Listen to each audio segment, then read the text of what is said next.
Picture चालू करो बे। धीरेन्द्र शास्त्री जो है हिंदू राष्ट्र की शुरुआत कर दिया है। हर उस गांव में बसाना लोग चाहते हैं जिसमें लोग 17 लाख 16 लाख देकर प्लॉट खरीदेंगे, वो हिंदू राष्ट्र में शामिल होंगे।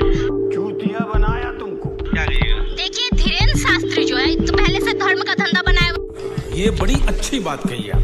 इसका पाखंड लोगों को समझ में आने लगा है, तो ये रियल एस्टेट का बिजनेस करने लगा है।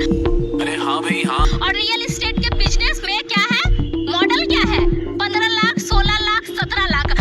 हे भगवान, ये क्या हो रहा है? मेहरबानी करके मुझे समझाइए, मेरी समझ में कुछ नहीं आ रहा है। मतलब अगर आप हिंदू राष्ट्र के हिंदू गांव में शामिल होने चाहते हैं तो आपके पास 15 लाख 16 लाख 17 लाख होना चाहिए, नहीं तो फिर आप हिंदू राष्ट्र के गांव में शामिल नहीं हो पाएंगे।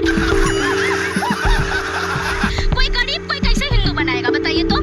देश में जो है 90% लोग गरीब है, तो 90% लोग हिंदू राष्ट्र में शामिल है। बिल्कुल, इसकी गारंटी मैं नहीं दे सकता। तो कैसे शामिल होंगे भाई? वो फ्री में तो बांट रहा है का?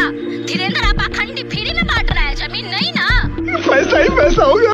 जब वो पैसा ले रहा है, प्लॉट बेच रहा है, तो ये एक तरह से रियल एस्टेट का बिजनेस हुआ। अब पता नहीं हिंदू इतने मतलब क्या चाह रहे हैं भाई आप? जो इसको 15 लाख 16 लाख 17 लाख कहाँ का कि अगर 100 आदमी बुक करवा लिया, 200 आदमी बुक करवा लिया, तो ये तो गया था दुबई। ये तो धोती खोल रहा है। दुबई इसको बहुत पसंद आ गया, तो कहीं विजय माल्या अब जैसा ना बन जाए और नीरव मोदी जैसा ना बन जाए, और पैसा लेकर सबका फुड़ हो जाएगा और क्या थमा देगा, हिंदू राष्ट्र का लॉलीपॉप। ऐसा नहीं हो सकता, कह दो कि ये झूठ है।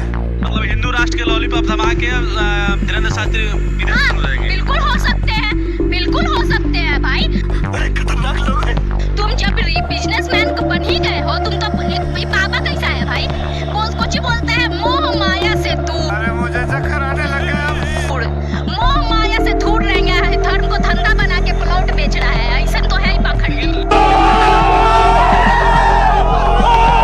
लेकिन बाबा जी तो त्याग दिया है ना कि जब तक हम जिंदा रहेंगे, जब तक हिंदू राष्ट्र बना के अपने आंखों के सामने देखेंगे। वो जानता है वो कब तक जिंदा रहेगा? वो जानता है क्यों कब तक? आपको पता है आप कब तक जिंदा रहिएगा? किसी को नहीं पता। हाँ, हमको पता है कि हम कब तक जिंदा रहेंगे। हो सकता है कल ही धीरेन्द्र मर जाए तो? हो सकता है कल ही धीरेन्द्र मर जाए तो? लेकिन हिंदू राष्ट्र में जो है लोग कह रहे हैं कि जो शामिल होना है उतना लाख रुपया देना है, लेकिन हाँ, हिंदू तो राष्ट्र हिंदू राष्ट्र के लिए कोई गरीब कैसे शामिल होगा? हिंदू राष्ट्र बनाना ना, हिंदू राष्ट्र में शामिल होने के लिए मतलब अच्छा खासा पैसा होना चाहिए। अच्छा खासा 15 16 17 लाख होना चाहिए। मतलब जो ये साबित कर रहा है कि जो दलित है, जो लोअर फैमिली के हैं, वो हिंदू राष्ट्र में शामिल नहीं हो सकते। हमारे यहाँ ऐसा ही होता है। सबके पास का वो हिंदू नहीं है, एक तरह से साबित ही न कर रहा है। इस हिंदू राष्ट्र बनाने के लिए ये हिंदुओं के साथ खेल रहा है। जब विदेश भाग जाएगा ना, तब लोगों को समझ में आएगा कि पाखंडी के बारे में।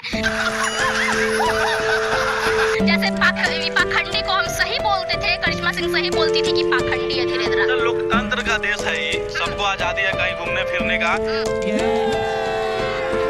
अभी मजा आएगा ना भिड़ो। लेकिन जो हिंदू राष्ट्र गांव बन रहा है उसमें गैर मुस्लिम वहाँ पर बनाने दीजिए जाएंगे ना, नहीं वहाँ पर। संविधान तो ओकर बाप मानता है, वो नहीं वहाँ पर मानेगा। जाएंगे। संविधान तो उसका बाप